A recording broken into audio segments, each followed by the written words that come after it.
Hey yo, what's up mga idol, no? Kamusta kayo? For today's video, nandito tayo sa Caloocan, no? Nandito tayo sa may San Miguel Street. Dito tayo sa may murang mga Japan surplus bike, no? Kung naghahanap kayo ng mura talaga, no? Yung mga iba dyan, na mga commenter ko, mga nagsasabing mahal ako, mga binibigkas ko mga bike, no? Eto, pwede sa inyo to, mura mga bike dito, no? Pero syempre, alam naman natin sa Japan surplus bike, pag medyo mura, syempre marami ka pang mga ibang ayusin dyan. Hindi yan, hindi yung ganun ka good condition. Pwede mo na siyang gamitin, pero may mga parts dyan na yung mga talagang mga tinatagong mga parts na hindi pa siya napalitan. Hindi kagaya ng mga iba kong nabablog na medyo mahal, pero mga good condition na yun. Syempre pinagkagastusan nila yun, no? Pero dito, mura dito ang bike. Kayo na lang ang adjust doon sa mga dapat pang ayusin. So yun mga idol, no? Turo ko sa inyo location kung saan to. Ito mga idol, no? San Miguel Street to. Ito is SM Sangandang, Caloocan, no? Pakitandaan na lang mga idol kasi itong shop na to hindi to nagdi-deliver. And wala silang contact number, no? Bali pasyalan nyo na lang talaga sila. Dito mura talaga mga bike dito.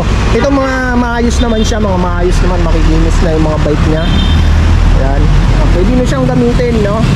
Pwede nyo nang gamitin, magaganda na yan. Kasi meron naman bike mechanic dito, inaayos na yan.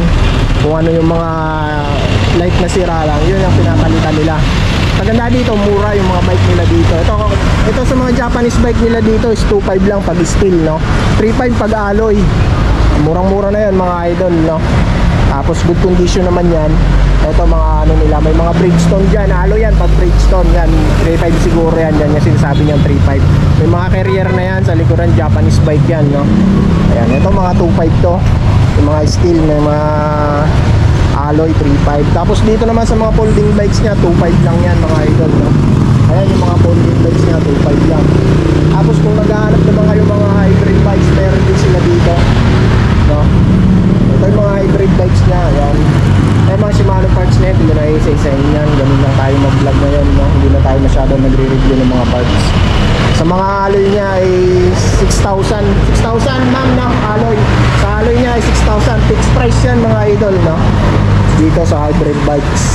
Sa mga steel is 4,000.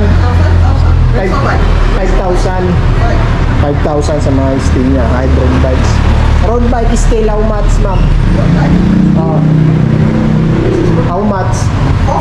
4.5. 4.5. So yan.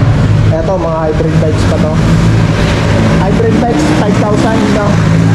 5,000. 4.5. 4.5. Tapos this alloy is 4.5. Ito mga idol, no? Ito 4,500 na lang to. Pero mga alloy na to, itong kagandahan sa mga na to, MPB na to, 4.5, alloy na siya. Pero dyan naka-disc brake, naka-disc brake na tong isa, yung Luigar, no? Tapos alloy na siya, 4,500. Naka 3x pa yan, Shimano parts naman yan, naka B-brake lang siya. Ayan, yung likod niya naka B-brake, yung harap niya naka-disc brake. Ayan, itong isa naman trick. Ayan, ito alloy na rin to, 4.5 din to. Naka-combo shifter na rin siya, pero naka B-brake yan. Tapos yung isa, yun, 4.5 din yun, alloy na rin yan.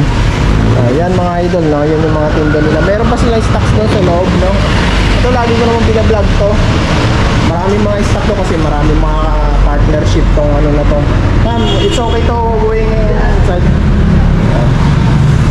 Napapa-enlist tayo kasi yung mga may-ari nito, yung mga Nigerian ba yan? Yun na tayo. Ito yung mga stocks niya sa loob.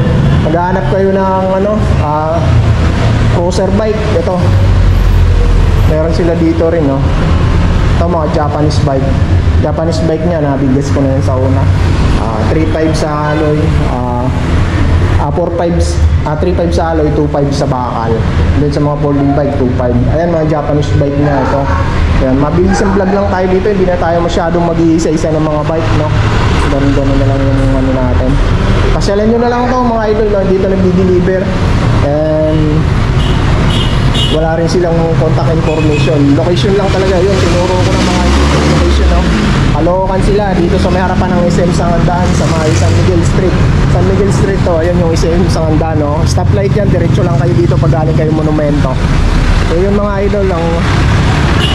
Yun mga idol, no? Hanggang dito na lang yung video natin. Hindi na natin masyadong patatagalin to.